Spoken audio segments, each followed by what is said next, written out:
Hello friends, a very good morning to everyone. तो आज जो सुबह हुई थी मेरी 4:30 को, और अभी जो टाइम हो रहा है 4:56, ये मैं फ़्रेश होने के बाद मैं आपको दिखा रही थी।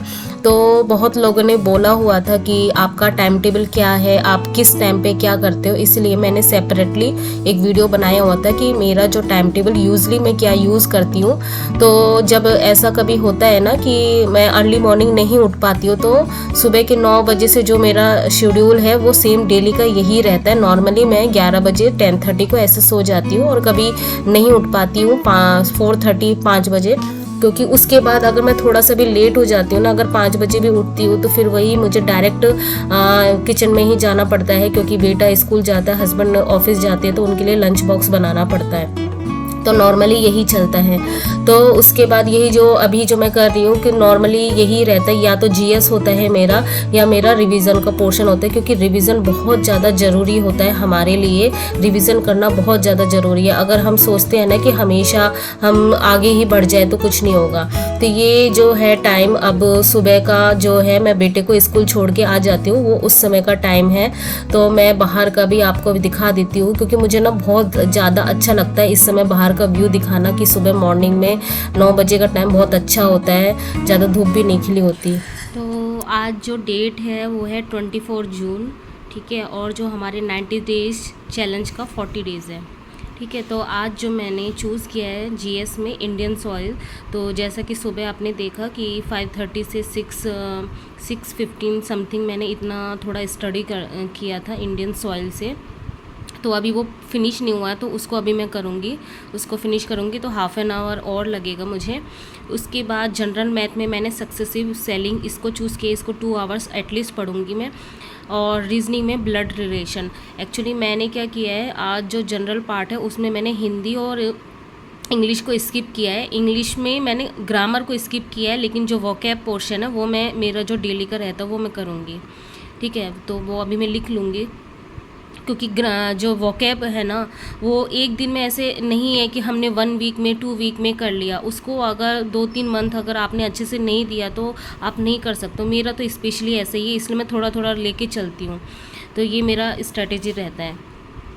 पेपर 2 में आज है, आज कोई भी क्लास शो नहीं हो रही है, लाइव क्लास। जैसा कि मैंने बोला था, मंडे से भी मैम ने कंफर्म नहीं किया था कि वो अपने गांव जा रही है, तो वहाँ पे कैसी सिचुएशन रहेगी, वो क्लास लेंगी नहीं लेंगी, कुछ नहीं बोला उन्होंने कंफर्म। तो हम क्या करेंगे, तो मैं क्या करूँगी, ग्रुप से जो भी क्वेश्चन, जो भी थ्योरी मैम ने पढ़ाई, क्योंकि बहुत कुछ करवाया है मैम ने, तो अच्छा है कि रिवीजन को बहुत अच्छे से टाइम मिल जाएगा, क्योंकि उन्होंने एक एक टॉपिक ना बहुत डीपली समझाया है। नोट्स बहुत सारे बन गए, मतलब हाफ़ तो रफ़ नोट मेरी, मतलब जो नोट है वो भर चुकी है, मुझे एक और ख़रीदनी पड़ी थी, जैसे कि आप ने देखा मेरे प्रीवियस वीडियो में। तो ये है, तो उससे प्रैक्टिस क्वेश्चन जो PYQ है वो भी मैं कर लूँगी आज। तो ये अच्छे से 2 घंटे इसमें दे दूँगी, इंटीग्रेशन में 1 घंटे, क्योंकि इंटीग्रेशन में मुझे ज़्यादा वो नहीं लगता। और डिफरेंशियल इक्वेशन, मतलब इन दोनों के 1.5 घंटे भी करूँ, 3, और ग्रुप के 2 आवर्स, तो 5 आवर्स अच्छे से मेरे हो जा रहे। फिर मुझे जितना टाइम मिलेगा ना, मैं ये सोच रही हूँ सक्सेसिव और ब्लड रिलेशन इसको मैं अच्छे से कर लूँ, क्योंकि मेरा प्लान है वेनसडे को देने का। तो मैं अपना वीकली प्लान बता देती हूँ कि मैं नेक्स्ट जो है वेनसडे को मैं टेस्ट देने वाली हूँ, क्योंकि अब हर वीक में 2 टेस्ट मैं दूँगी, तभी पूरा होगा। तो इसमें ये सारे हमारे स्टैटिक जीके से रिलेट कर रहा है। तो मैं मुझसे जितना हो पाएगा मैं उतना करूँगी, क्योंकि आपका जीएस में ऐसा होता है ना कि वो धोखा दे सकता है। आपने याद किया, लेकिन ज़रूरी नहीं है, वो लक होता है कि आपने जहाँ से पढ़ा वहाँ से आपके क्वेश्चन बन रहे हैं। लेकिन मैथ, रीजनिंग, इंग्लिश, हिंदी ऐसा है कि वो पोर्शन जो है लिमिटेड है। तो आपने अगर उस चीज़ को बहुत बार मल्टीपल आपने प्रैक्टिस किया, जैसे मान लो एक टॉपिक में एग्जांपल देती हूँ, जैसे आपने कारक पढ़ा, आपने उसकी थ्योरी समझ ली, उसकी बहुत बार मल्टीपल प्रैक्टिस कर, ऐसा हो नहीं सकता है कि उससे 3-4 क्वेश्चन आए, आपसे एक भी नहीं बनेगा आपके मोस्टली 90% क्वेश्चन बने। लेकिन जीएस में ऐसा नहीं है, जीएस में आपने बहुत कुछ लर्न किया, लेकिन वो आपके वहाँ से आए ही नहीं, तो आपका तो वो टाइम वेस्ट हो जाएगा ना। हमारे पास टाइम ज़्यादा नहीं है, क्योंकि अगस्त से कभी भी हो सकता है। तो आप जून, अब ये जून बचा हुआ है, और ये क्या बोलते हैं, आज 24 है, तो ओनली 6 डेज इसके बचे हुए हैं। तो आप सोच ही सकते हो कि कितना कम टाइम है, तो हम इतना ज़्यादा नहीं कर सकते हैं। बाकी जिनका हो रहा है वो अच्छी बात है, क्योंकि मुझसे इतना डाटा इतना याद नहीं किया जाता क्विकली, मुझे थोड़ा समझना भी होता, उसके बाद ही मैं कर पाती हूँ। ठीक है, तो जिसमें मैं कर सकती हूँ, क्योंकि एक भी सब्जेक्ट हम ना स्किप नहीं कर सकते, ये आपको हमेशा ध्यान रखना है, ठीक है। तो इंग्लिश में क्वेश्चन टैग है, तो मैंने संडे को ना काफ़ी कुछ इससे कर लिया था, तो मैं इसको एक दिन और दूंगी तो ये मेरा हो जाएगा। तो मैं ये वेडनेसडे को एक दिन अच्छे से 2 घंटे लेके इसको अच्छे से कर लूँगी, ईजी भी है, और मैंने संडे को थोड़ा बहुत पढ़ भी लिया था। और तो मुझे क्या करना, क्योंकि इनमें क्वेश्चन की प्रैक्टिस लगती है, तो पहले मुझे इसको समझने में लगेगा, इसके फॉर्मूले किस तरीके से नए पैटर्न के क्वेश्चन आ रहे हैं, इसको समझने में लगेगा। 2 टॉपिक है एक्चुअली, सक्सेसिव और पार्टनरशिप। पार्टनरशिप थोड़ा इजी होता है, सक्सेसिव आपका ये होता है, ये प्रॉफिट एंड लॉस से रिलेट होता है, ठीक है। तो ये है कि अभी तो टाइम हो गया है, 9-10 हो चुकी हैं, तो मैं फटाफट से देखो मैं दिखा देती हूँ टाइम, अभी 9:16 हो गया। अब फटाफट से स्टडी स्टार्ट कर लेते हैं हम अपना।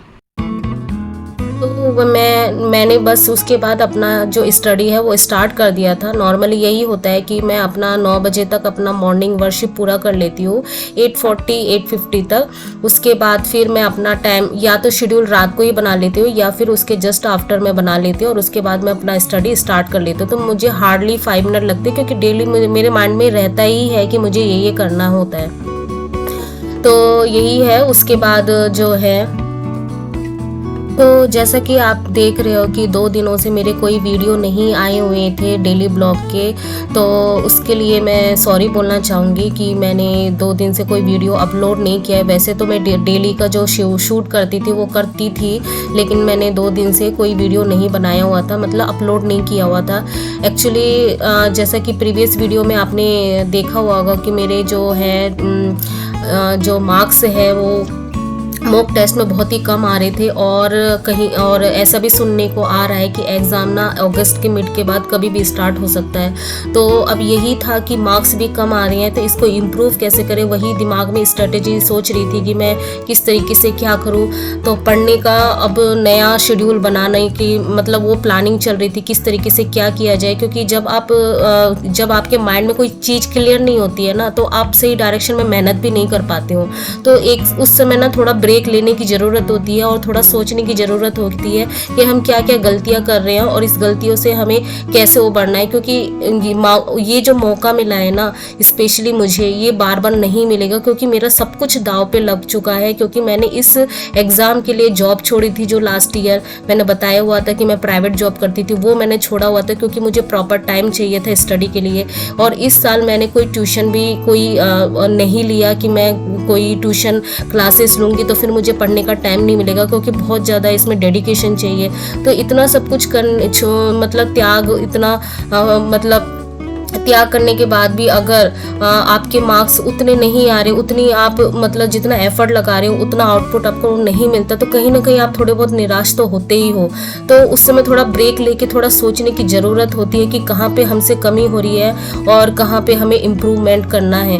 तो जैसा कि आप लोगों को, मैक्सिमम लोगों को पता होगा, शायद ये नहीं पता तो मैं बता देती हूँ कि अगस्त के मिड से, क्योंकि ये बहुत सीरियस माना जा रहा है कि अगस्त के मिड के बाद हमारा एग्ज़ाम कभी भी हो सकता है। जैसे बार बार यूट्यूब में रूमर फैलाया जा रहा है कि एग्ज़ाम इस समय होगा, उस समय होगा, लेकिन आप स्ट्रिक्टली अगस्त के मिड को ही मानो तो वो ज़्यादा बेटर रहेगा। तो हमारे पास और ज़्यादा टाइम नहीं है, ओनली 1.5 महीने हैं। तो उसमें से मैंने अब यही सोचा हुआ है कि 30 दिन जो है, ये जो नेक्स्ट मैं 1 जुलाई से मैं अपना नया शेड्यूल बनाऊंगी, तब मैं आपको पोस्ट करूंगी, क्योंकि ये प्रीवियस वीडियो है तो इसी समय ये तो पुराना जो बना हुआ है उसी हिसाब से अभी चल रहा है। 1-2 दिन के बाद मेरा जो नया वीडियो आएगा 1 जुलाई का, तो उसमें सारा शेड्यूल मैं आपको बताऊँगी कि मेरा नेक्स्ट मैं 30 डेज चैलेंज लेने वाली, उसमें मेरे जो चैलेंज है वो हार्ड हो जाएंगे, उसमें स्टडी भी हार्ड हो जाएगी और टारगेट भी थोड़े हार्ड हो जाएंगे, थोड़ा और अपने आप को पुश करना होगा।